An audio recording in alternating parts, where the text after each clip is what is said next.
Hello, എല്ലാവർക്കും ഒരു പുതിയ വീഡിയോയിലേക്ക് സ്വാഗതം. നമ്മൾ ഇന്ന് ഉണ്ടാക്കാൻ പോകുന്ന പെപ്പർ ഫിഷ്. ഇതിലേക്ക് നമുക്ക് വേണ്ടത് 1 കപ്പ് ചുവന്നുള്ളി, ഒരു സവാള, ഒരു തക്കാളി. ഞാനിപ്പോൾ എടുത്തിട്ടുള്ളത് ഒരു 1/2 കിലോ അയലയാണ് ഇത് ഉണ്ടാക്കാൻ വേണ്ടിയിട്ട് ബെസ്റ്റ് ആയിട്ടുള്ളത്.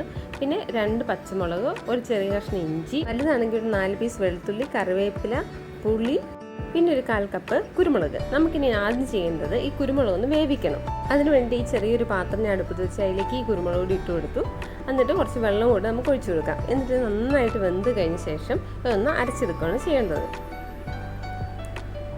ഇതിപ്പോൾ വെന്ത് വന്നിട്ടുണ്ട്, വെള്ളമൊക്കെ പറ്റിപ്പോയി. ഇതൊന്ന് ആറട്ടെ. അത് കഴിഞ്ഞിട്ട് നമുക്ക് അരച്ചെടുക്കാം. ആ സമയം കൊണ്ട് നമുക്ക് ഇഞ്ചിയും വെളുത്തുള്ളിയും കൂടെ ഒന്ന് ചതച്ചെടുക്കാം.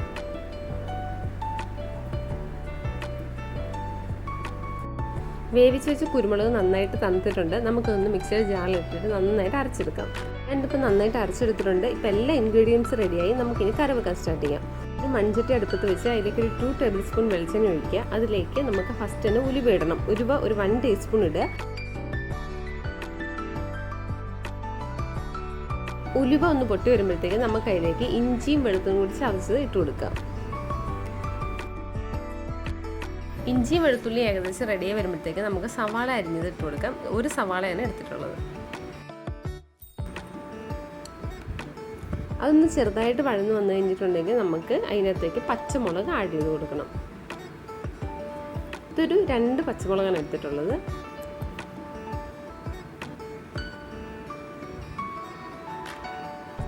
ഇനി നമുക്ക് ചുവന്നുള്ളി ആഡ് ചെയ്ത് കൊടുക്കാം. 1 കപ്പ് ചുവന്നുള്ളി അരിഞ്ഞതാണ്. ചെറുതായിട്ടൊന്നും അരിയേണ്ട, ഒരു 2 മുറിച്ച് ഇടുക. ഇപ്പോൾ ചുവന്നുള്ളിയൊക്കെ നന്നായിട്ട് വഴന്ന് വന്നിട്ടുണ്ട്. നമുക്കിനി പൊടികൾ ആഡ് ചെയ്ത് കൊടുക്കാം. മഞ്ഞൾപ്പൊടി 1 ടീസ്പൂൺ, മല്ലിപ്പൊടി 2 ടീസ്പൂൺ.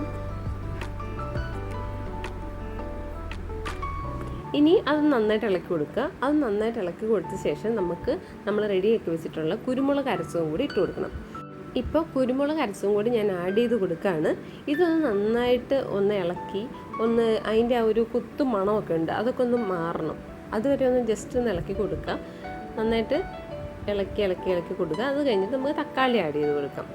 തക്കാളി ഒരു തക്കാളിയാണ്, അത് ഇതുപോലെ അരിഞ്ഞിട്ട് നമുക്ക് ആഡ് ചെയ്ത് കൊടുക്കാം. എന്നിട്ടൊന്ന് മൂടി വെച്ച് വേവിക്കുക. ഇപ്പം ഇത് പാകത്തിന് വെന്ത് വന്നിട്ടുണ്ട്. ഇനി നമുക്ക് പുളിവെള്ളമാണ് ഒഴിക്കേണ്ടത്. പുളിവെള്ളം പാകത്തിന് ഒഴിക്കുക കേട്ടോ. എന്നുവെച്ചാൽ പലർക്കും പല രീതിക്കായിരിക്കും വേണ്ടത്, അതുകൊണ്ടാണ് പാകത്തിന് ഒഴിക്കാമെന്ന് പറഞ്ഞത്. എന്നിട്ട് കുറച്ച് പച്ചവെള്ളം കൂടെ ഒഴിച്ചു കൊടുക്കാം. എന്നിട്ട് കുറച്ച് കറിവേപ്പില ആഡ് ചെയ്ത് കൊടുക്കുകയാണ്. മീൻ എത്രയാണോ ഉള്ളത് അതിനനുസരിച്ച് വെള്ളം ഒഴിച്ചു കൊടുക്കണം കേട്ടോ. ഒത്തിരി വെള്ളം ആവണ്ട, ഒരു ചെറിയൊരു ഗ്രേവി ഉണ്ടായാൽ മതി കറി വെച്ച് കഴിയുമ്പോഴത്തേക്ക്. ഇപ്പം നന്നായിട്ട് തിളച്ച് വന്നിട്ടുണ്ട്. ഇനി നമുക്ക് മീൻ ആഡ് ചെയ്ത് കൊടുക്കണം. ഞാൻ 1/2 കിലോ അയലയാണ് എടുത്തിട്ടുള്ളത്. അതിന് നടുവൊക്കെ വരഞ്ഞു കൊടുത്തിട്ടുണ്ട്. എങ്കിലാണ് ഇത് ഫുള്ളായിട്ട് ഇടുന്നതുകൊണ്ടേ ടേസ്റ്റൊക്കെ ഒന്ന് വരണമെന്നുണ്ടെങ്കിൽ വരഞ്ഞൊക്കെ കൊടുക്കണം. അത് കഴിഞ്ഞിട്ട് നമുക്കൊന്ന് മൂടി വെച്ച് വേവിക്കാം. ഇപ്പോൾ കറി ഏകദേശം റെഡി ആയിട്ടുണ്ട്. മീൻ നന്നായിട്ട് വെന്ത് വന്നിട്ടുണ്ട്. ഇനി നമുക്ക് കുറച്ച് കറിവേപ്പില ഇട്ട് കൊടുത്തിട്ട് ഒരു 2 ടീസ്പൂൺ വെളിച്ചെണ്ണയും കൂടെ അതിൻ്റെ മുകളിൽ കറക്കി ഇങ്ങനെ ഒഴിച്ചു കൊടുക്കാം. ഇപ്പോൾ നമ്മുടെ കറി റെഡിയാണ്. നമ്മുടെ ഫിഷ് പെപ്പർ റെഡി ആയിരിക്കുകയാണ്. എല്ലാവരും ട്രൈ ചെയ്ത് നോക്കുക. ഇനി പുതിയ വീഡിയോ ആയിട്ട് വീണ്ടും വരുന്നവരെ നമസ്കാരം.